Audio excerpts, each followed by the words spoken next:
All logic tells me not to get excited about the idea of Man United even being remotely close to signing Jude Bellingham. It was only a couple of weeks ago where I did this video saying, look, all logic points towards the fact that Manchester United will not be able to afford Jude Bellingham. Yes, I know I sound absolutely terrible. I'll be back to hopefully normal tomorrow, but I've got to speak about Jude Bellingham after watching that game there. England beating Iran 6-2, but 19-year-old Jude Bellingham on the biggest stage. Yeah, it was against Iran, but they weren't that bad going into the tournament. That's probably the best I think I've ever seen. Maybe not I've ever seen England. Let's not go over the top here. But Jude Bellingham. Can Man United afford not to go in for him in the summer? That's what I want to ask you in the comments here, because Liverpool will want him. City will want him. United will want him. Real Madrid will want him. Barcelona will probably want him. Bayern Munich too. Why not? Everybody. Wow. The kid's a baller. The kid really is an absolute... I mean, at 19, he's doing that on the biggest of stages there. I want to ask you in the comments what you think, because, as I said, all logic tells me that he's probably going to go City. That we're going to... If we try and go after him in, quote-unquote, a transfer battle here with Liverpool, they probably want him. How much do we think he'd cost? I have absolutely no idea how much he'd cost. But you can start dreaming.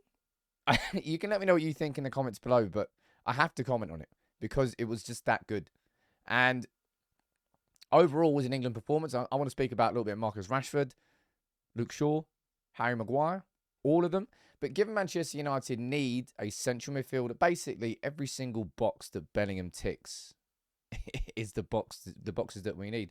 And it depends whether or not you think that Bellingham, over the course of his career, is going to be somebody who maybe operates more like a deeper lying playmaker, or somebody who's going to get the freedom to run forward, because he's clearly just very good at all of it. Runs into the late runs into the box. Shaw's cross for Bellingham, by the way, absolutely inch perfect. And yeah, I'll tell you what, I can't help but let myself daydream at the idea of it. And I know how it's going to end. I absolutely know how it's going to end, because, as I said, that's why I did that video, was it a couple of weeks ago now? I said, look, given what Manchester United need to do in the upcoming summer transfer window, entertaining the idea of going after Jude Bellingham doesn't really make much sense. And then here we are a couple of weeks later, and I'm doing it to myself. I'm going to let myself daydream.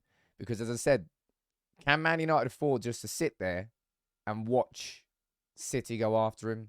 Liverpool? He will join somebody. This summer, he will leave Borussia Dortmund. And it's going to cost a phenomenal amount of money. I think we've had the conversation here like 3, 4, 5 times here on United People's TV. But when you go and put in a performance like that at the World Cup, it warrants having a conversation about it. You can't just ignore that, pretend it didn't happen, and not talk about it. That's what I think so anyway. So I want you to let me know what you think about that in the comments below. Because even right towards the end there for Callum Wilson, that ball through to Callum Wilson, who then squared it for Jack. By the way, I love Jack Grealish. It's a shame that he's a City player, because I really, really do like Jack Grealish. But in that game itself there were a lot of good, happy talking points as far as England players go. And I tell you what, Marcus Rashford, man, given that if you imagine like the parallels from that penalty miss in the Euro 2020 final at Wembley and what he had to go through in the 12 to 18 months of sort of turnaround that he's had in his career, to go and do that, I think he scored within 49 seconds of coming off the bench. 1 touch, 2 touch, 3rd touch was a goal. Brilliant for Marcus Rashford, but it wasn't just him who was having a good performance as far as United players go, was it? I thought Luke Shaw, that was prime Euro 2020 final Luke Shaw, wasn't it? The cross, the overall play, mate, just all of England looked great. Saka with a couple of goals. I mean, we scored 6 there and Harry Kane didn't score. And even Harry Maguire. Of course, I put a tenner bet on Harry Maguire to score a header. And, of course, he hit the bar. Maguire played well.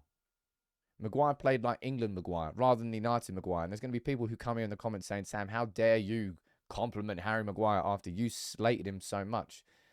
I absolutely stand by my criticism of Harry Maguire. For club and country, Harry Maguire are almost 2 different people. That's why Gareth Southgate supported him. And I suppose the performance there, it's a good one to start. Yes, there's going to be a lot more difficult games and teams to play at the World Cup than Iran. But you can only beat who you've got in front of you. And I think England there today took me by surprise, and I'm sure it took you by surprise. And just that man there, Jude Bellingham. As I said, all logic points towards the fact that he's probably going to be going to Man City. That we've got absolutely no chance of signing him. But then there's that, when you listen to your heart and your head, sometimes it makes you think differently. And if I'm using my head, I'm not thinking about signing Jude Bellingham. I just don't think we can afford him in the summer of... We've got a lot to do this summer. But then my heart says, look, we need to sign a central midfielder, somebody like Jude Bellingham, who can not only bring the ball from deep, not only who can play it through the lines, not only can he do that, he can also arrive late in the... He can pretty much do it all. And he's 19. And then my heart's like, well, you can't just afford to sit there and watch a team around us sign what really genuinely look... I think I've said this quite a few times, that the concept of generational players, it gets bandied around a lot, doesn't it? It really does. But at the age of 19, to have done what he's done at Borussia Dortmund since joining there from Birmingham City, and yeah, we tried to sign him back in that. I've heard, I don't know if it's true or not, that he wasn't particularly impressed with the facilities at Carrington, which I'm not really surprised about. If that, we did look, I still remember that photo of his dad beaming when he was coming out of Carrington. But Jude Bellingham, man, England, fair play. Made me feel slightly less hungover. As you can hear it in my voice, I'm a little bit worse for wear. But I'll be back here tomorrow with a live stream, and we're definitely going to be speaking about Jude Bellingham in that live stream tomorrow. Heart and head. What do you listen to?